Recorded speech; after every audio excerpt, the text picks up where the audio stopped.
নমস্কাৰ, মই ৰাজীৱ। আজি আপোনাৰ বাবে এটা নতুন ভিডিঅ' লৈ আহিছোঁ। এই ভিডিঅ'টোত লখিমপুৰ মাজুলী সংযোগী প্ৰথমখন পকী দলং আপোনাক দেখুৱাবলৈ চেষ্টা কৰিছোঁ।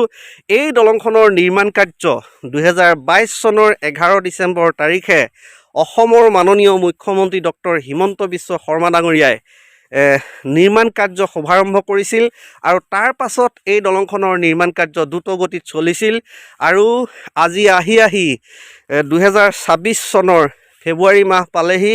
12 ফেব্ৰুৱাৰীত এই দলংখন অসমৰ মাননীয় মুখ্যমন্ত্ৰী ডক্টৰ হিমন্ত বিশ্ব শৰ্মা ডাঙৰীয়াই শুভ উদ্বোধন কৰিব। তেখেতে এই দলংখনৰ নিৰ্মাণ কাৰ্য শুভাৰম্ভণি কৰোঁতেই কৈছিল যে 26ৰ নিৰ্বাচনৰ আগে দলঙৰ ওপৰেৰে অহা যোৱা কৰিম বুলি কৈছিল আৰু সেয়াই সম্ভৱ হৈ উঠিল।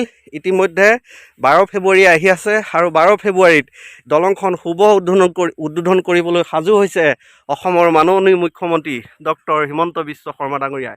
আৰু তাৰ কাৰণেই আপোনালোকে দেখা পাইছে দলংখন খুব সুন্দৰকৈ, এই দলংখনৰ যি একেবাৰে শেষৰ কাম, যিখিনি কাম বৰ জটিল নহয়, অতি কম সময়ত হোৱা কাম, সেই কাম ইতিমধ্যে দ্ৰুত গতিত কৰা হৈছে আৰু 2 নিশাৰ ভিতৰত হয়তো আপোনালোকে সম্পূৰ্ণ দলংখন এটা বেলেগ ৰূপ দেখা পাব। 2-3 দিনৰ আগত মই ইয়ালৈ আহিছিলোঁ, তেতিয়া এটা বেলেগ ৰূপ দেখা পাইছিলোঁ আৰু আজি দেখা পাইছোঁ সম্পূৰ্ণ বেলেগ ৰূপ। গতিকে আৰু 2 এদিনত আৰু এটা বেলেগ ৰূপ দেখা পাম, যিটো ৰূপ হয়তো আমাক মুখ্যমন্ত্ৰীগৰাকীয়ে উপহাৰ দিব। সেই ৰূপটো আমি দেখা পাবলৈ আৰু 2 এদিন লাগিব। আৰু আপোনালোকে দেখা পাইছে খুব সুন্দৰকৈ এই দলংখনৰ নিৰ্মাণ কাৰ্য সম্পূৰ্ণ কৰি তোলা হৈছে। আৰু এটা কথা আপোনালোকক জনাওঁ, লখিমপুৰ মাজুলী সংযোগী দ্বিতীয়খন পকী দলঙৰ নিৰ্মাণ কাৰ্যও 50ৰ পৰা 60% সম্পূৰ্ণ হৈছে বুলি ক'ব পাৰি। আৰু সেই দলংখনৰ নিৰ্মাণ কাৰ্য যদি সম্পূৰ্ণ হৈ উঠে আৰু যোৰহাট মাজুলী সংযোগী দলংখনৰ নিৰ্মাণ কাৰ্যও যদি সম্পূৰ্ণ হৈ উঠে, তেতিয়া অৰুণাচল প্ৰদেশ, অসম আৰু নাগালেণ্ড এই 3খন ৰাজ্যৰ পোনপটীয়া সংযোগ স্থাপন হ'ব। মই পুনৰ কৈছোঁ, যোৰহাট মাজুলী সংযোগী পকী দলংখনৰ নিৰ্মাণ কাৰ্য যদি সম্পূৰ্ণ হৈ উঠে আৰু লখিমপুৰ মাজুলী সংযোগী দ্বিতীয়খন পকী দলঙৰ নিৰ্মাণ কাৰ্যও যদি সম্পূৰ্ণ হৈ উঠে, তেতিয়া অৰুণাচল প্ৰদেশ, অসম আৰু নাগালেণ্ড এই 3খন ৰাজ্যৰ পোনপটীয়া সংযোগ স্থাপন হ'ব।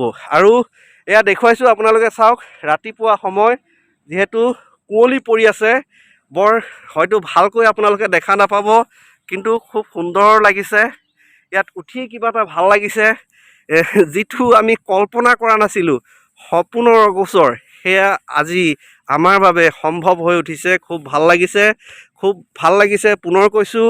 আৰু কুঁৱলী পৰি আছে, মই কাষলৈ গৈ এই যিখন নৈৰ ওপৰত এই দলংখন নিৰ্মাণ কৰা হৈছে, এই নৈখন দেখুৱাইছোঁ। ভালকৈ দেখিব পৰা নাই যিহেতু কুঁৱলী পৰি আছে।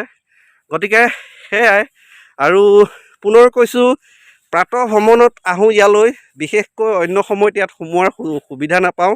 এই প্ৰাতঃ ভ্ৰমণত আহি অকণমান দলংখন কেতিয়াবা চাওঁ আৰু আপোনালোকৰ বাবে এনেদৰে মই যি দেখা পাওঁ সেয়া আপোনালোককো দেখুৱাবলৈ চেষ্টা কৰি আহিছোঁ। আজিও আপোনালোকক দেখুৱাবলৈ চেষ্টা কৰিছোঁ।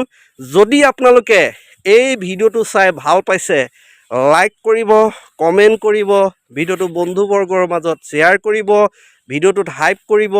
আৰু মোৰ চেনেলটো যদি প্ৰথমবাৰ ভিজিট কৰিছে, প্লিজ চেনেলটো ছাবস্ক্ৰাইব কৰি কাষত যিটো ঘণ্টা আছে, ঘণ্টাটো প্ৰেছ কৰি অল কৰি ৰাখিব। Thank U.